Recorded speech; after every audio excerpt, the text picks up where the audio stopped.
The title right this time. I'm so excited that you're here. As we're going along today, make sure that you mention your friends. You're like, what in the world is it? Cohort? They have a course, but maybe you're like, they need a cohort-based course. And if you're like me, and Ian, even Ian didn't know what a cohort-based course was. We're going to be talking about this today. It's all the rage. So glad that you guys are here. Feel free as we're going along today to ask your questions. We want to make this show all about you and what you have questions about. And there's my friend, Carrie Ray, saying good morning. Thank you for watching over on YouTube, Carrie. I'm so happy that you're here with us today. Did you know what a cohort-based course was? I did not. I want to know, Carrie. You're smart. You probably knew that. But Ian and I totally stumped. I'm not saying you're not smart, Ian. Sorry, I didn't mean that. But share the love across the interwebs as we get started today. We got my friend Gary Stockton. He is from Huntington Beach. He's tuning in. He is a faithful viewer. Thank you, Gary, for that. I'm going to do something a little bit different today.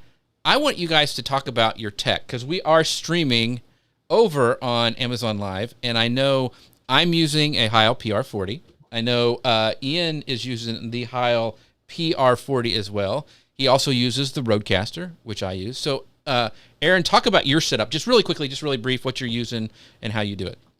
Me, yeah. This is, I'm actually on a Rode Video Mic Pro Plus, and I'm one of these that I don't like to have the microphone in the shot with me. So I want something that will be just out of shot on a boom, really. So this is out there. This actually feeds into my camera, which is a new Sony ZV-E10. And then both of those come across, so I get my cam link now brings in the camera and the audio all together, and I don't need to worry about any syncing or anything. So it's a very simple setup. Very, very cool. So, Ian, you got the script ready because we didn't have a chance because you showed up a little later. You ready to read? You know, you're filling in for Grace today. Your fault, Ian. Yeah, it's all Ian. No, and we got Sabrina here. I'm not here for me to ask you the questions, Ian. Right. Can I just say, Jeff, where is your faith in me? That's so. As you can tell from the show notes, Grace runs a pretty tight ship, and so when the second screen is in, which is me, it can get a little ugly. So I just want to make sure you're ready for the whole thing. It's all good. It's okay. All good. Are you ready? I'm going to hit go on the podcast machine, and we will start the show. Hello, folks. Welcome to Social Media News Live. I'm Jeff C., and you're not. And I'm Ian Anderson Gray, if I can say my name right. And this is the show that helps you up to date, that helps you. I'll start again. Let's just start. Okay, everybody, take two. We're going to start. This is what happens when you go across the pond. So I'm just going to start it from the beginning because I screwed up a little bit too. Are you ready? Take two. Here we go. Welcome to Social Media News Live. I'm Jeff C., and you're not. And I'm Ian Anderson Gray, and this is the show that keeps you up to date on what's happening in the world of social media. And today we are joined by Adrian Salisbury, and we're going to be exploring creating community with cohort-based courses. So we are going to cover what is a cohort-based course, because I had no idea. What's an evergreen versus a cohort-based course, with the difference between the two, and tips on building community with cohort courses. So, Adrian, I'm so glad that you're here today. Thank you so much for being with us, even with all the craziness that's trying to figure out what we are doing. That's great. It certainly relaxes you at the start anyway. Okay. So sets the tone. Yes. So I'm hoping it's all uphill from there. So if you guys don't know who Adrian is, he's got a background in photography. He has now shifted his attention to teaching online through his 4 online courses, including the Ecam Live Academy, which has now helped over 1,500 Ecam users master the tool. So he has a knack of making technical things simple. His courses are loved by all, and he's about to open the doors for the last time this year, and we're going to talk about that a little bit later. So before we get started, you know I'm a big fan of Ecam, and they are actually a sponsor of the show, and I've got this commercial that I want to let you guys know because there's some cool features that you may not have known that Ecam could do. So just a second. Wait. App for Mac called Ecam Live. And if you got a green screen, you can set it up right in Ecam Live, and you can bring that into your different meetings. If you're feeling fancy, you can move yourself into the corner of your frame to do a commentary or a reaction video. You can even add in video clips just by dragging and dropping it in. Pretty much everything's drag and drop.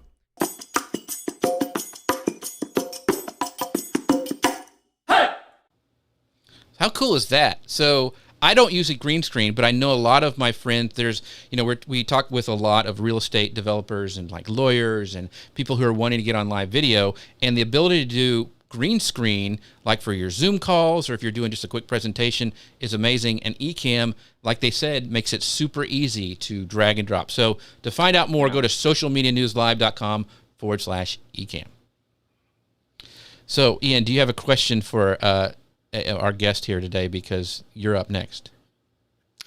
Well, yeah, I'm really interested in your background, because you did photography. This was your main thing. Yeah. What made you decide to move from photography to teaching online courses? Tell us a little bit more about the path that got to where you are today. The story way back starts really with me finding Pat Flynn and listening to his podcast and just getting this idea for this passive income, making money while you sleep, that kind of, I'm thinking, yeah, I'd love that. And in fairness, it was kind of years of trying different things, but actually that my journey really, yes, as a photographer, constantly, I think it's like a lot of people with a skill really, that people come to you, and would constantly have people coming up to me going, I just bought this new camera. How do you set this up? Or why do your photos look like that? And you constantly realize you're giving out this information, and you just think, actually, I could put this online. And it kind of started from there with a YouTube channel. I actually created a photography course. Then I went to try and promote it and market it, and realized, oh, it's not as easy as you think it is. Got into James Wedmore's Business by Design group, and was surrounded by other people going, how come your video looks so good? Then I kind of pivoted and went, all right, well, this is pretty straightforward for me. Let me teach people how to do video. And that was actually the journey for me starting my Pro Video Academy. So video isn't my background at all. I never intended to be online teaching this, but I think just keeping an ear to the ground kind of thing and going, all right, there's an interest over here. This is something I can do, and started like that. So that was really my start online with courses. How I added, and how, as Jeff said, we got 4 courses now, really came around that we go, okay, we've now got people looking good on camera. They're feeling more confident on camera. And then I'm mentioning Ecam, and people are going, yeah, I think I've got Ecam somewhere. And I'm going, you got to be using this. And so I created the Ecam Academy, and the same with YouTube, that we definitely found everyone was, well, not everyone, the vast majority of people, when I'm speaking to them as customers, was saying, yeah, well, that was where I found you, was that video you did on YouTube, and just realized the power of this as an online shop window, really. And then it went from the final of our academies is the Kajabi one, where people were saying, we love your course. How do you do this? And we went, right, well, let's show them how to do this. So they all kind of sit in a little cluster around each other. That it has really all come from us paying attention to our customers. And if they're asking, if more than 2 or 3 people are asking us the same question, we go, well, maybe there's an academy there. But I promised my wife no more academies coming. This is it. So that's really cool. So, Ian, I'm a little nervous now, because I think Adrian's probably silently judging our camera setup, because he sounds like, oh my gosh, I need to go through his course. But, I was ribbing you a little bit beforehand, but Elisa, I mean, come on. She goes, Ian's already been down to the pub. So it's, I don't know if that's true or not. But anyway, so we're talking about today. It's Friday. That's right. That's right.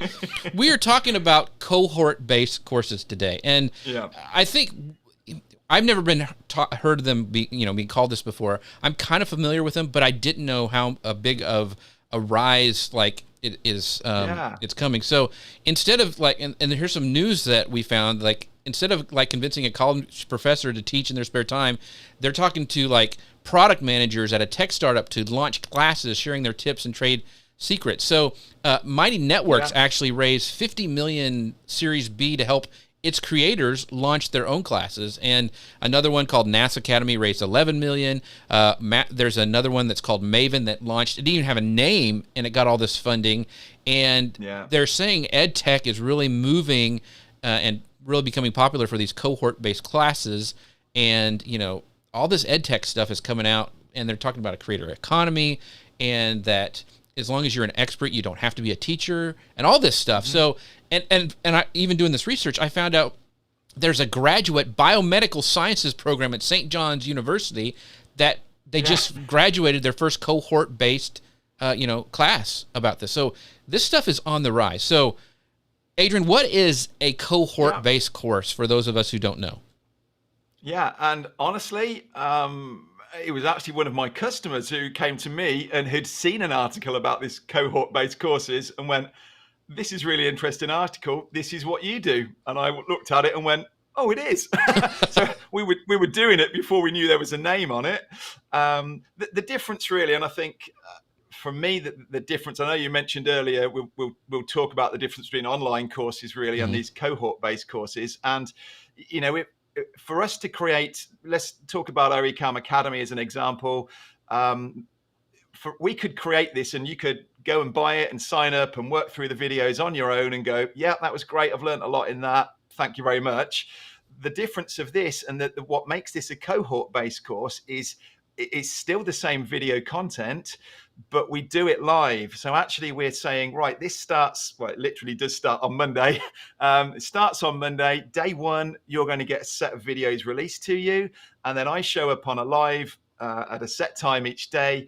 And we go, right, okay, this is today's training. Go and do this work, post into the group here. And then I'll be back here tomorrow to answer any questions and talk to you about day two. And so we work through like that. It's very structured. We run it across 5 days, building up in levels as you go through it.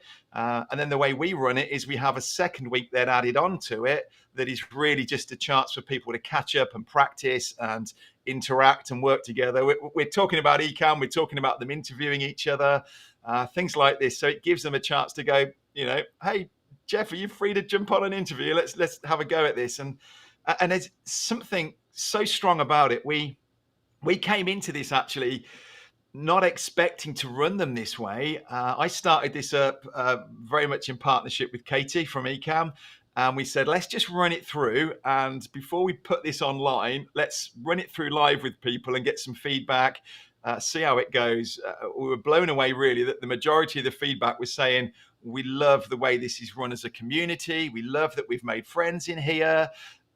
I said to Katie, we need to keep this as live events rather than just putting this thing online evergreen. And we get a lot out of it. And I think those that are in there definitely do.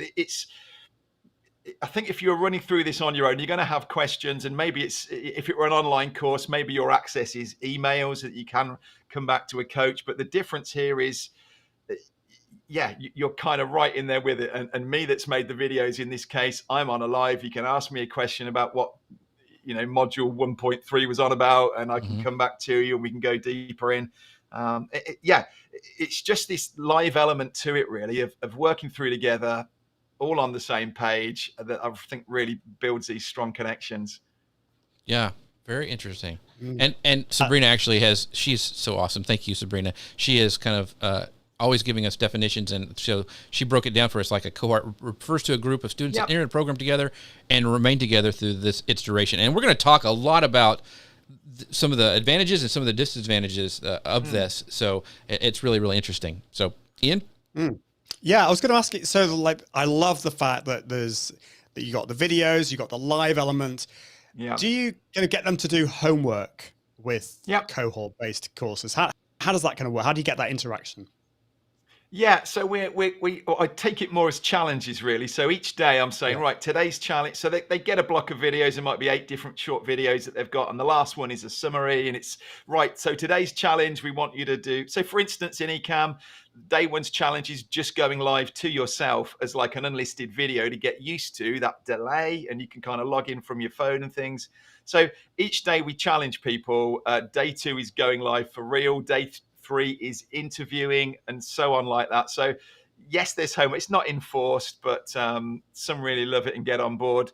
The downside is with some of that you do get people going, oh no, I'm not keeping up. Right. So that's kind of a tension sometimes.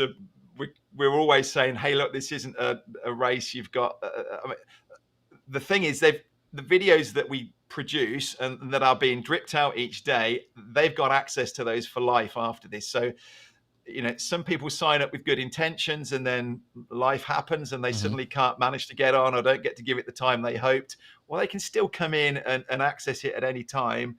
And again, although we're talking about this in our case like a 2-week live event, the actual Facebook group that holds the event, they've got access to for 3 months before we archive it. So yeah, a lot of folk will keep going there kind of weeks later and go, oh, I've now had a chance to really go through this, and can someone come on an interview, for instance? Yeah. Okay. So they actually, so just to be clear, they have access to that for life, the video content, Yeah. and but the archive, it gets archived after 3 months, kind of the community aspect of it.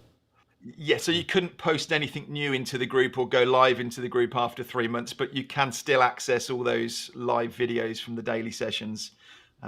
Yeah. Cool. So I want to kind of step back a little bit because, we talked about this is a kind of a new thing, and I think it was like 2008, 2010, somewhere around there, the online, like video, your courses on demand where you could go like the Udemy's and all those kind of things. But this is really becoming super popular because of the community aspect of it. But I read some articles and there's been some worry that, like turning creators, because a lot of creators, this is very exciting for them, and turning them into educators could bring on a rush of like unqualified teachers with no understanding of like how to teach. And, there's a group that says, the democratization of education, it needs this disruption. And then there's other ones going like, hey, we need to have real teachers teaching. So what are your thoughts on, these kind of two camps? Like, you need to have a professional teacher who has gone through school to know how to teach. And then it's like, hey, Ian knows video. He's going to teach a class. So, where do you fall on kind of that? I love it, to be honest. I find it super exciting to think that, I don't know, my plumber or someone like that who actually is doing really well at what he does and is constantly having people saying to him, oh, how do you do this? And that he can actually put a course online and help people. I'm not qualified. I've never been to university. I wouldn't be here doing this, but I know I can help people. And I think if that barrier were there that made us go, oh, I shouldn't be doing this because maybe I'm not qualified enough to do it. I think, there's a natural ability. I'm always helping, and I love kind of jumping in as soon as whether it used to be with cameras and I'd see somebody there taking a photo and I'd be like, oh, you shouldn't be holding it like that. And I want to get in there and help them, Right. And I think, I don't know, to my mind, I think time would tell really. If you were showing up and you were promising this amazing course on Facebook advertising or something, and actually you didn't know what you were talking about, I don't think it'd be long. The internet's so transparent, isn't it? It wouldn't be long before people were going, that's a terrible course, don't go on that one. It's partly why we cover our sales pages and testimonials as well, is we know that we've now got that evidence and that backing that I can confidently go, look at all these people that have said it's a fantastic course.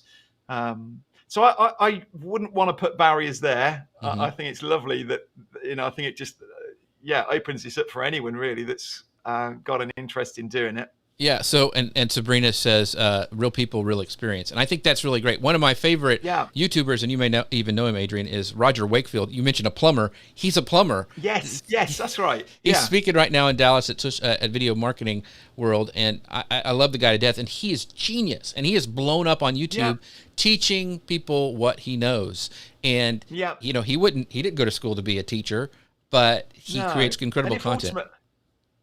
Ultimately, if this is coming from a place of, I want to help and serve people, it's a real shame to think of putting a barrier there to say you're not good enough to be able to do this because you haven't been taught the right way. And actually, you can get some really good styles coming out of this. I'm sure the likes of Roger would teach very different to an academic who'd been through university and taught, and actually you might come and be really refreshed that this is a different style of teaching.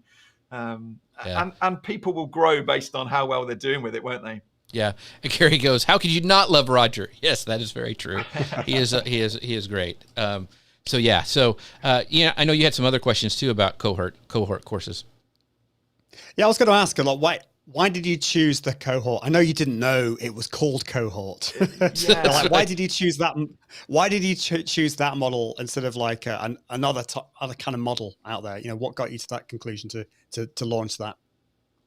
I think real just testing and seeing. And I think, as I mentioned earlier, we were expecting this to be an online course originally. We got so much feedback from people saying this is really refreshing, the way we work through this together, and I've made friends here, and I feel like I know you, and actually we went, there's something in this, and we've been challenged a few times by people saying, why don't you just make this online, and I can access it today, I don't want to wait till 2 months time when you open the doors.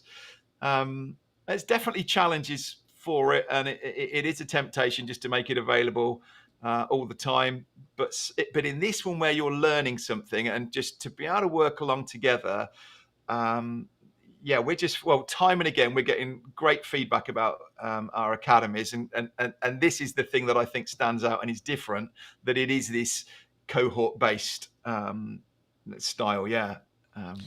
So I guess, one of the things I was going to ask about, so how broad or how wide do you go? Because I know, you're talking, like the one we're talking about today is a lot about Ecam. Do you go into like, hey, you can switch the cameras with the Stream Deck if you hook up right, or do you talk about cameras like we're using the Canon M50? I know Ian uses the same thing. Or are you just sticking with like the software? I mean, because you could go like it's forever. I mean, on stuff that you could teach. I know. No, we've kept it, and because I already teach another course, which is my Pro Video Academy. Mm-hmm. What we do.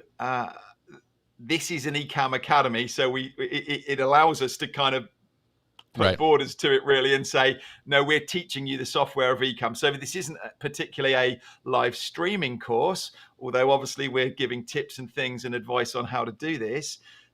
This is really, and this came really out of a conversation with Ecam of, I was wanting to create some videos. They were wanting some support videos to be able to put on their site. So it actually came out of, let's help Ecam customers to really get to know the product. So it gave me very natural boundaries really as to where we go with it. But we do start from, and it does grow up sequentially through the days to start out really at literally the first video is unboxing it. And we do say, if you've already unboxed it, you can skip this one, right up to day 5, which is Stream Deck. It's restream and multi-streaming and all these different things, going out to Zoom and other ways that you can use it as more pro features. So you don't have to watch all the videos. Some people might skip over the early ones. Some people might skip over the advanced ones, but you've got this library there that you could come back to at some point in the future. If maybe you're not doing Zoom now, but you want to, it's there in the future type thing. Well, you've got a library. Yeah. So, I mean, you talked about testimonials at the beginning. What have been like your students' response? And based on that response, do you change the next, do you tweak like the course? I mean, do you that was horrible, I'll throw that out, I mean, how much do you change between classes that come in? Yeah, we did initiate, well, actually, the first time we ran this, or the first of these courses we ran was actually our YouTube one. And for instance, I showed up then on these daily lives thinking, right, well, I need to now walk through and I'm going to show people exactly how to set up their YouTube channel. Realized it was really hard work to be sort of, while I'm going, where's that image I just want to drag across? And actually people were saying to me, we've already got this in the videos. You don't need to do this on the live. Can't we just do question and answers? And I was like, yep, that's a good idea, actually. So I don't try to, so that would be an example of coming from that really, that we now go, and this is, as another little term for you, a flipped classroom. This is the idea that actually you do the work in your own time. So I send you an email that says, right, there you go. There's a set of videos for today. You go and do them. And then the time that we spend together is actually like Q&A, and it's just pulling out a few people as examples and we discuss around that. So yeah, that's kind of how we're coming at it. Very cool. So Ian, let's talk about, so we've talked about, what is a cohort course, because, I think a lot of us are familiar with it, but we didn't know that term. Yeah, and that's exactly where I was. Yeah. Yeah. And so I'm like, oh, this sounds like a cool name. But I mean, it's really, when you start digging into it, it is flipping things on its ear when it comes to what's coming up and all this investment. and the pandemic, all the stuff that's gone on. So, Ian, kind of break down like I know you had some questions about the evergreen and versus the cohort courses. Yeah. Well, it's really interesting because I've created both evergreen courses and cohort courses. And in some ways, like the evergreen course, the off-the-shelf course, you talked about this before, Adrian, that, people have asked you to, why not like make the Ecam Live Academy just like videos that people can download? And there are pros and cons. But I mean, I don't know if you've heard of this phrase, like massive open online courses. Have you heard of that? It's a new phrase for me, a MOOC. And these like traditional institutions, I think they're built around the belief that students want to learn from accredited teachers, while many cohort-based platforms are forming around more, you could say, controversial yet compelling ethos that anyone can become a teacher. And it's interesting. We're looking at some stats here. Apparently, India's edtech industry is poised to become a $30 billion space in the next 10 years. And that was a report released in April this year by a transaction advisory firm, RBSA Advisors. So it's clearly huge, and we're looking at between $2.75 billion and $3 billion. So I looked at the difference between evergreen and the cohort, and in some ways, like, it seems a lot easier to do the evergreen. You just create it and you bung it up there and people buy it and that's it, and you can relax. But what are some of the disadvantages of the cohort model versus the evergreen, or learning at your own pace? Tell us a bit more about that and what your experience has been. Yeah, I hear you. I think from the coach's side, it would be a lot easier to put this up and just let people work through it. I don't kind of like, someone's just bought my course and I'm sitting there kind of a few days later thinking, I wonder how they're getting on. I hope they like that, Right. Maybe I overthink it and worry about it. And I quite like that interaction that I get when I know they're working through with me. From the student side, yes, that might be that they need to get going with it and they just want to learn it and they don't actually want the group. They don't want to show up and do the discussions and things. Just give me the content. Absolutely. And it's not out the question, actually. We are kind of looking and playing with this even next year. Do we make a version available that you can consume online, but then if you want to pay the extra, you come and do the live bit, or, so we're playing around with it, but we definitely know that benefit of coming through and being in live, just from the feedback that we get time and again, they're seeing other people and they're sparking other ideas off people as well. And it might be that for instance, we had a lot of churches come through COVID that we were in our academies, and someone over here I'm struggling with this, and somebody else in the group's able to go, well, that's what you need to be doing, and this is what we do over here. Oh, that looks really good. So that we sit back sometimes and they're talking and chatting and helping each other. And again, it's a lovely feeling to think we've brought all these people together from the other sides of the world that probably would never have connected otherwise. So yeah, there's fors and against really, but I wonder if maybe the answer is kind of offering two packages there, really, that you can say to people, go through it on your own. But I don't think you seal it in. I've bought plenty of online courses myself and I still haven't gone through them. I don't know if that helps, but there's not that accountability. And I'm not kind of thinking, oh, everybody else is on day 3. I need to catch up a bit here. I don't know. Maybe, I guess different people are wired differently. Well, it sounds almost like yours is almost like, it's a cohort-based course, but you have the advantages because it lives there forever of that evergreen. Yeah. So you kind of have the best of both worlds. Yes, that's what we've tried to do, really. Yeah, that if someone can't make it, and of course there's time zones as well. And we've been blown away that we've had people that are on the live going, it's 2 a.m. here. And I'm thinking, really? I wouldn't get up at 2 a.m. So there is that as well. There probably are folk in Australia that are going, oh, well, the times of those lives are middle of the night, so this doesn't work for me as a course. Yeah. So a lot of people have said, like Sabrina says, people need community, and you mentioned this more than ever. So many people have live and work alone, and they long for interaction with humans. Yes, that is very true. Yeah. And our friend Tim Sloan he goes Ecam Live Academy with Adrian is amazing. So, and then Carmen says, Tim famously Tim was an example of this. Actually, we're telling people to go live into the group, and Tim came in on I think the second day with a live. He was upside down and talk about grabbing attention. You know, he's like hanging from the ceiling doing this live into the group, and so Tim will always stick in my mind. that sounds like Tim. So. He says he's had some conversations with people that aren't interested in the community. They have less time and just want to learn. That's interesting. I think it's where people are at, and I know a lot around here. It's really, people are really wanting community. One of the things I wanted to talk about is I'm friends with Kim Garst, and we talk a lot about courses, and she has a ton. She's been doing it for years, and she has said, the completion rate isn't really high for courses on demand. So why is it higher for these cohort-based courses? Is it peer pressure? I mean, is it like Ian's ahead of me? I can't let him win. But are they more stressful for students? I mean, what are your thoughts on that? I think there are definitely some people that are wired like that. Even when we're kind of opening the doors to the thing, and I've got people going, "What time's the email coming out?" That it's and they're like, "I've got to be the first person to join."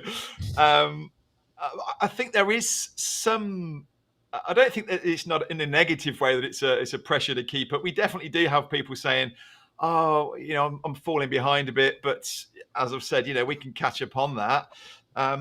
Completion rate. I think it's just this feeling of maybe it's more about I don't want to be left behind, or I don't want to let people down. That there's others on here, but I think we definitely see more. I think because maybe it's smaller bites as well, that it isn't like we're dropping 40 videos on you, a complete overview of Ecam. It's like day one, right? This is the basics. We're getting started. We're going to understand scenes today. Day two, you're going to go live for the first time for Facebook or YouTube or LinkedIn. Day three, you're going to do an interview. So it's kind of more manageable bite-sized chunks. So I think, just really works through. Maybe that's the answer, but definitely we see a much higher completion rate coming through this than we would do. As I say, I've probably got 5 online courses that I've bought, and I've maybe watched the first video or 2, and I haven't gone back to them since. And I keep meaning to, but Dustin maybe you think as well, like, I've paid for this, and I know that Adrian's, I'm not going to get his feedback past next Friday, when this fortnight's gone. That's the value. I want his feedback. I want to be able to bounce this around. So I am going to do the work and get it done. And we deliberately, originally, this was a 1-week course. The training, it lasts over 5 days. But I didn't want people to either feel like they'd got to the end and they hadn't had a chance to finish it, or they got to the end and they'd got questions.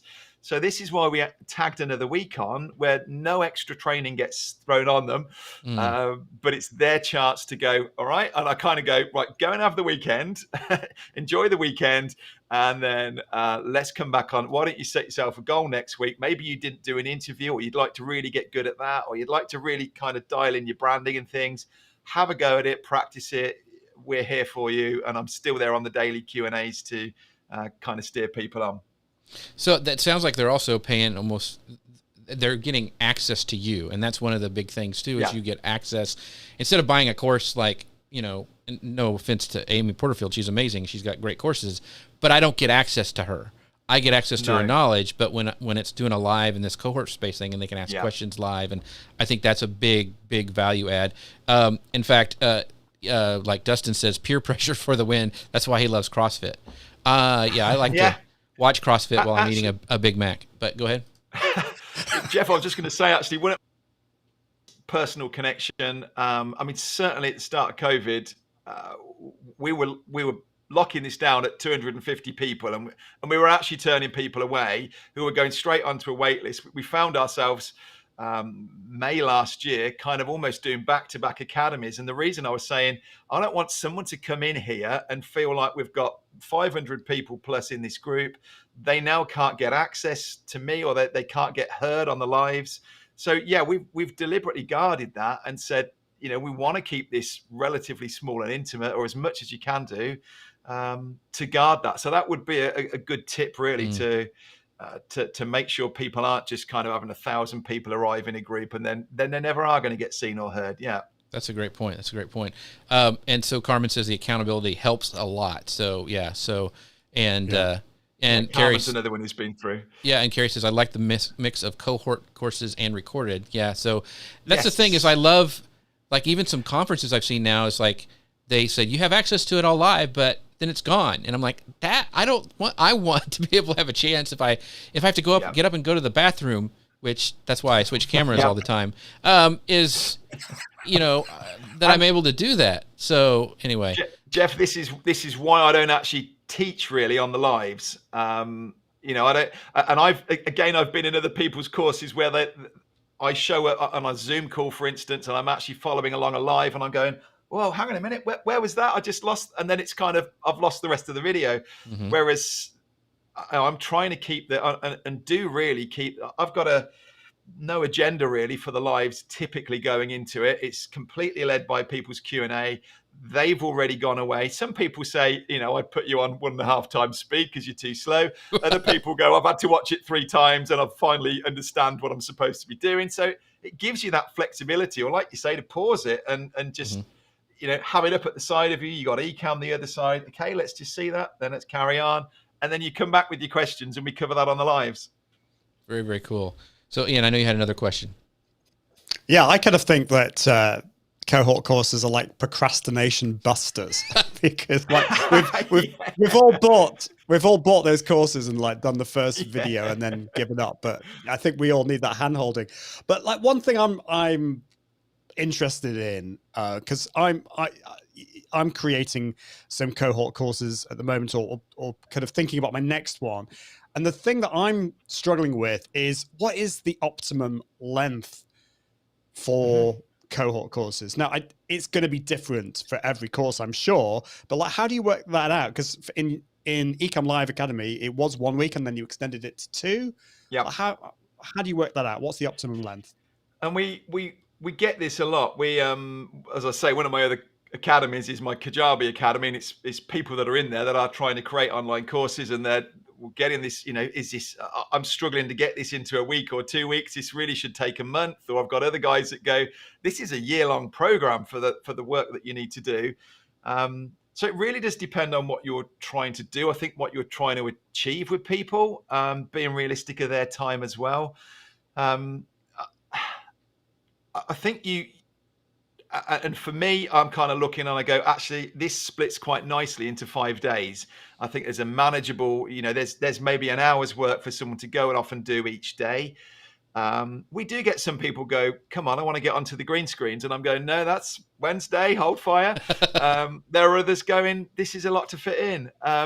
So you just got to weigh that up, really. And you're never going to please everybody. But I think one thing I would say, Ian, is definitely having that buffer at the end. So whatever you think, whether it's 3 days of training that maybe you've got 2 days to practice afterwards, or maybe if you felt like this was actually you were going to fill a week, and what is it that you're teaching people? What are you sending them off to do? Is there a case for coming back in a month's time for a catch up? Mm-hmm.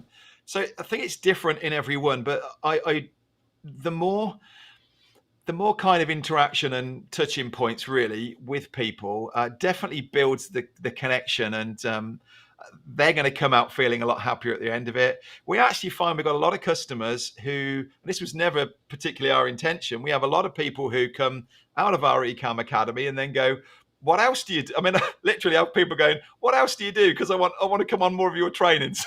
That's good. That's great. And then they're coming on to other ones. Yeah.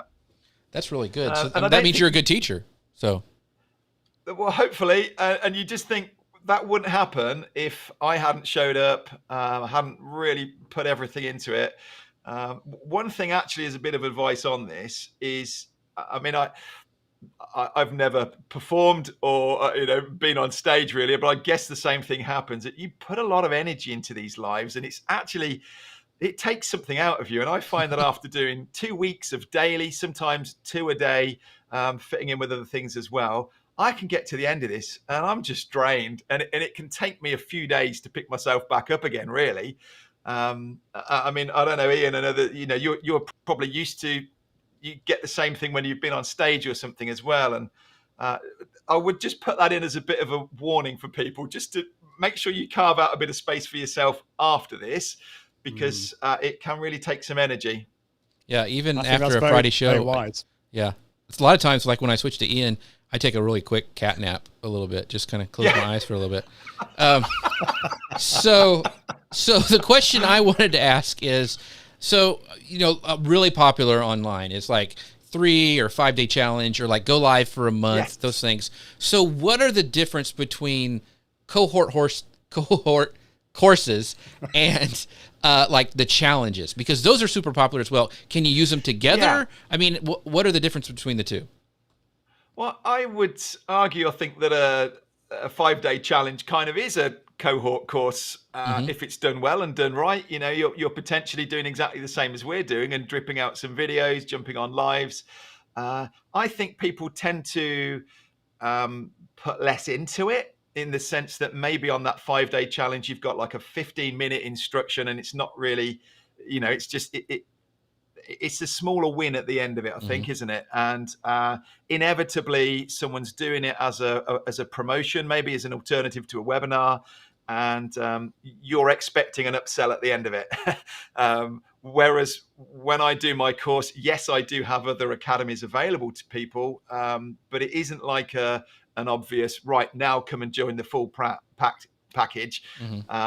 So I think with a cohort course, an online course like this, you're buying it, what you've paid your money for it, you get your live training and things as well. You get to the end of it and you go, fantastic, that was excellent, thank you. There's no kind of strings attached, or I think that's why we do challenges, isn't it? And we are actually looking, wondering whether this might be a good, knowing that the thing about our academies is the community. I was talking to Katie the other day, actually, whether there's an idea for next year to almost do a day's taster of it and say, come and join us for a day and experience what it's like, and then kind of promote onto it. So that's what I was thinking, is it'd be like a funnel. Like you could do a 3-day challenge that would lead into like, if you like this, we're going to dive deeper. Here you go. We did. Yeah. So Kim Garson and I did like called it a Pinterest Palooza. And we did it was a 5-day, we were showing them how to make video pins, and it was just a challenge. And when they were done, they asked for a group. They said, can we pay you to keep this going? And I was like, really? Yeah. So we scrambled and put that together. So, I mean, I think those kind of, you show, you give value, and they get something at the end of it, then they're naturally wanting to maybe go on to the next thing.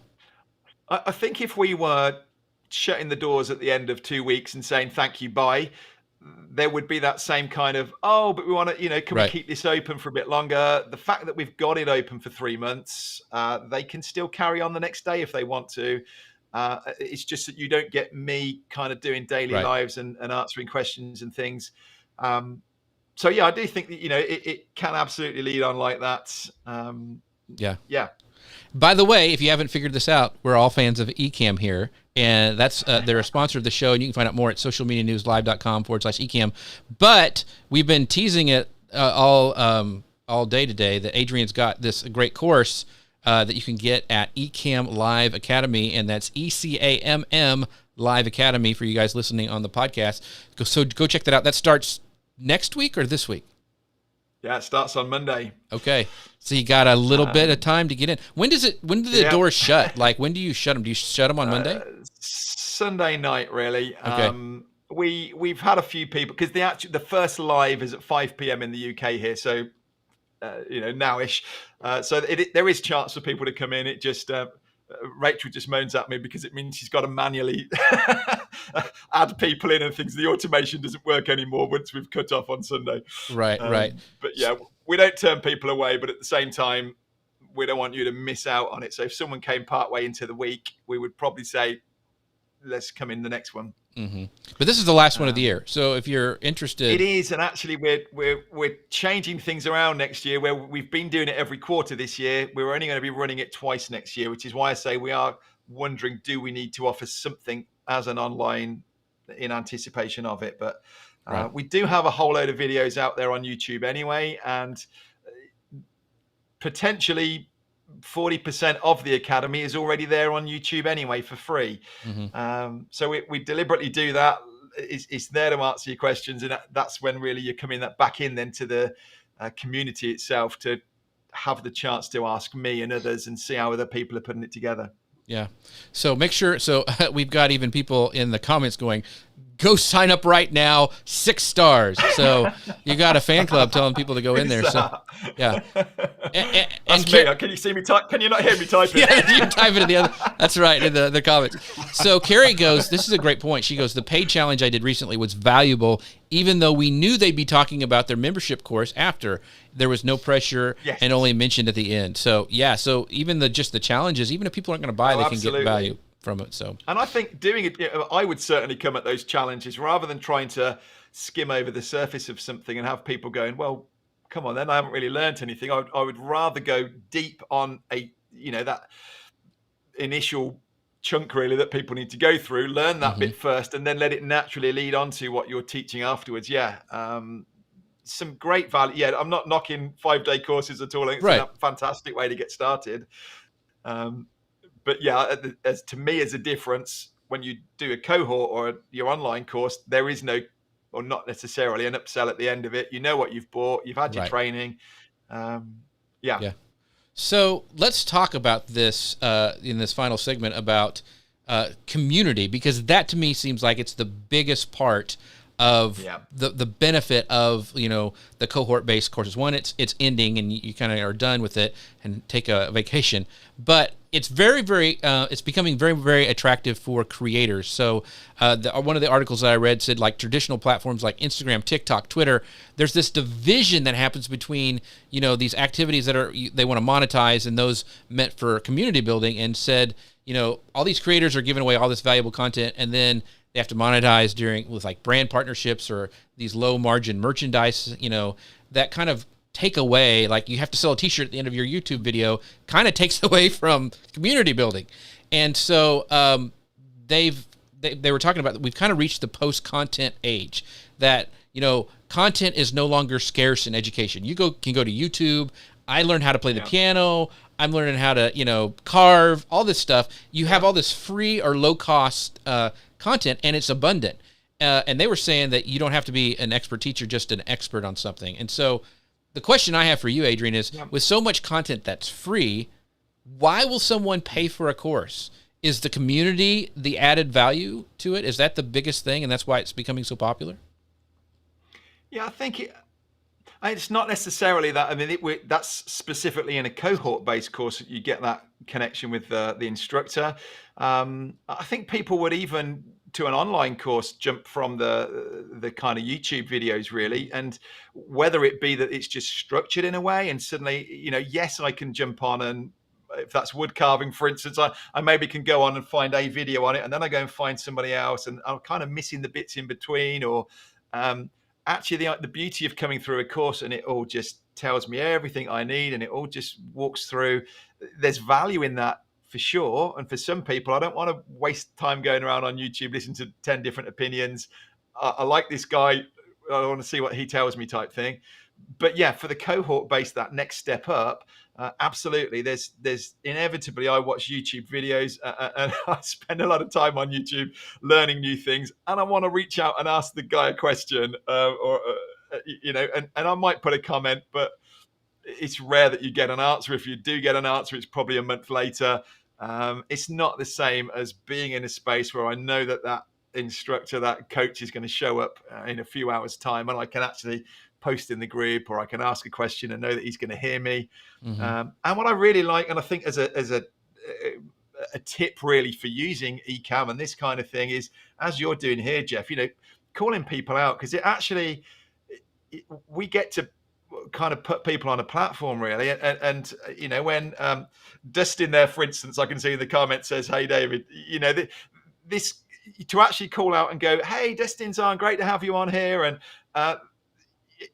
it does a lot of good for people. And I think you get a chance to do this, that actually someone goes, "Oh wow, that's the coach over there, he spotted me, he heard me, and I was important." And I think we underestimate how powerful this can be, just to reach out to people and build this connection and just show them that we're normal humans. Yeah, I agree. How do you keep the class moving though, when there are people all learning at different paces? You mentioned before, Adrian, that some people are like complaining that you're speaking too slow or too fast, but like sometimes like some people will be like, some people will be saying this is maybe too easy for me or too difficult. Like how do you cope with all of that? It's really difficult, I'm sure. I know, and I definitely I've been told I have a gift for kind of keeping things simple, and I kind of take that as I'm a bit of a simple guy myself, you know, and I can sometimes listen to some of these guys, Doc Rock, for instance, doing his techie talk on things, and I'm like, yeah, I don't know what you're on about now. That's true. So I kind of know my level, if you like, and I think I'm. This is why I think for me it works really well. Same with cameras, you know, I can get totally lost when I listen to some people talking. And I think if that's how your video comes across, you're attracting a different audience to me.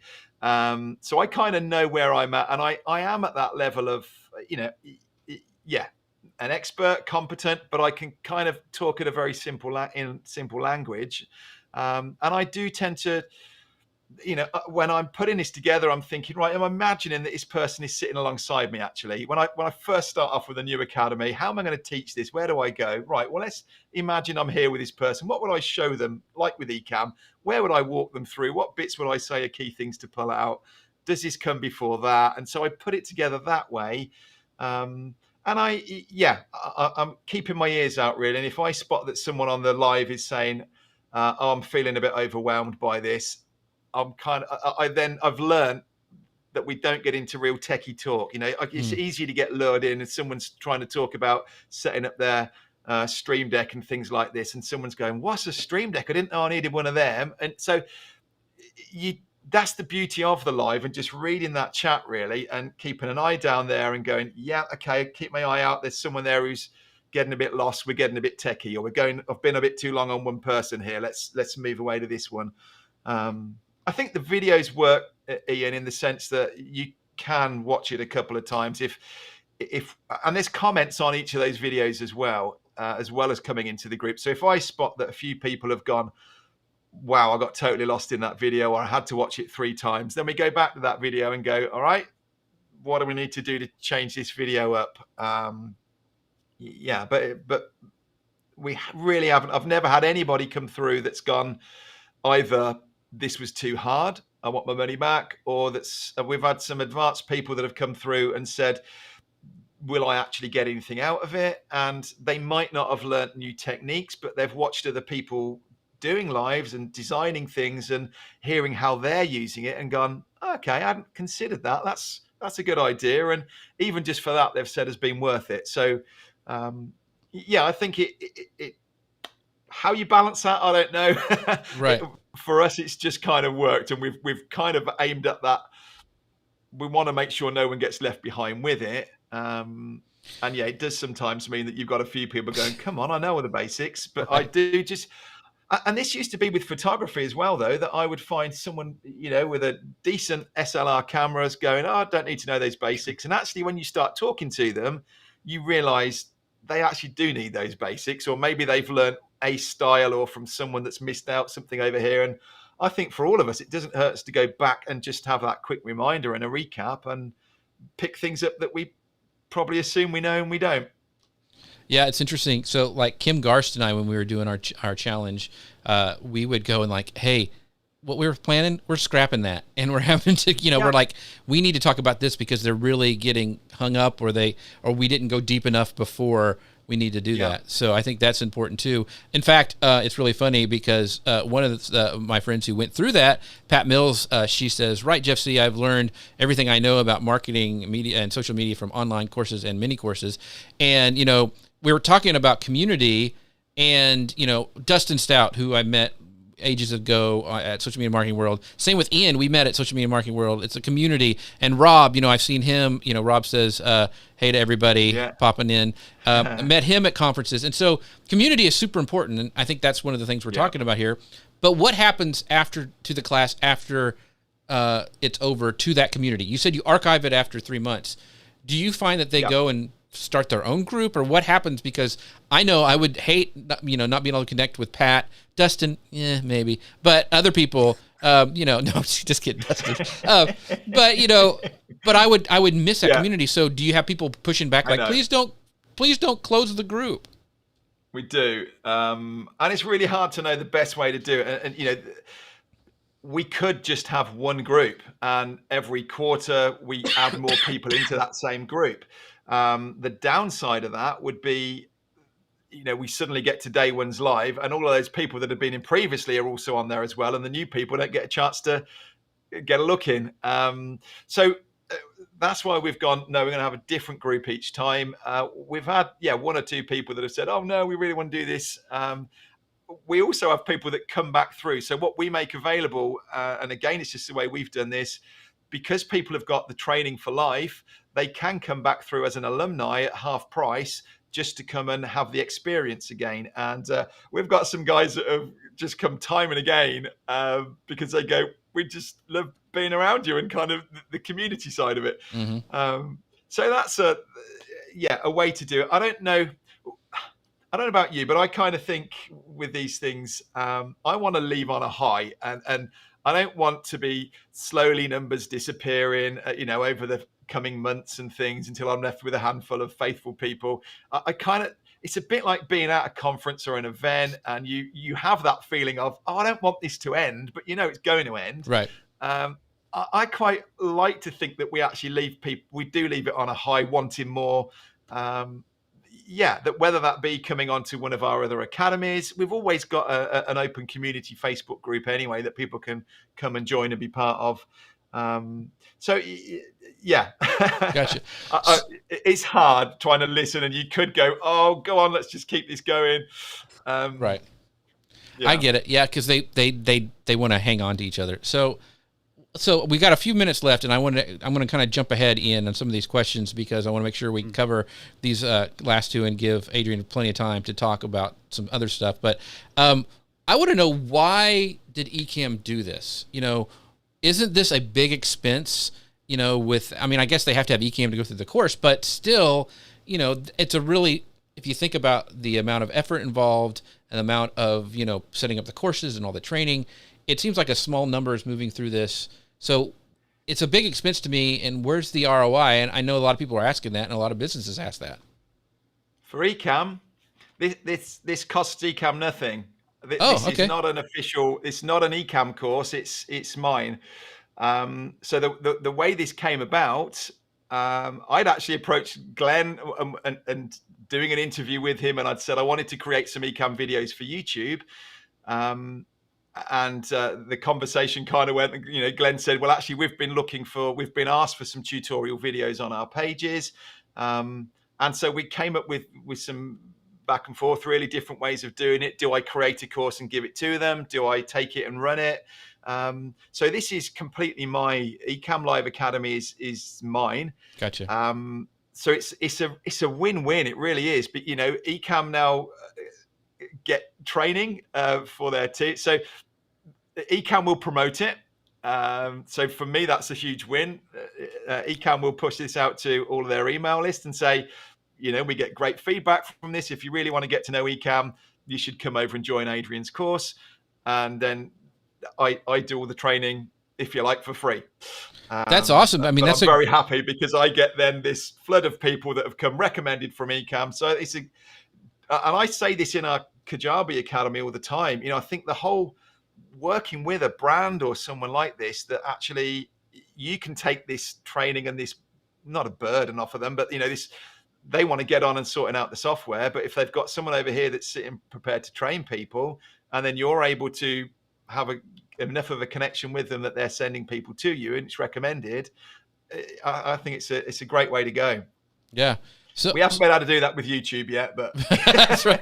But that's a great idea for when you think about brand and training. Something training you want to do is reaching out to the people who actually create the software or the service Yeah. or whatever. It's a great idea. So Graham says, joining us late, but we use Ecam to deliver our lives. And along with our Kajabi courses, we couldn't have done it without taking part in the Ecam Academy. So you got fans coming out of the wazoo here. But Ian, so Adrian, talk real quick. We're right at the end of the time. Like, where can people find you, what to sign up, and all your courses and everywhere they can find you online? Yep. Well, the key one at the minute, or the big one at the minute, is this Ecam Live Academy that starts on Monday. That's definitely our flagship. It's the one we've had the biggest praise from, really, of people coming through it. So that starts Monday. Come and join us over there. If you head to that link, there's a page that will show you all about it. And actually, it's full of testimonials as well, video clips from people saying what they've thought to it. And then if you come to adriansalisbury.com, you will see all of our academies up there. There are links to all of our social platforms as well. So that's kind of the hub, really, the signposting. If you head over there, you can go to any of these academies. Awesome.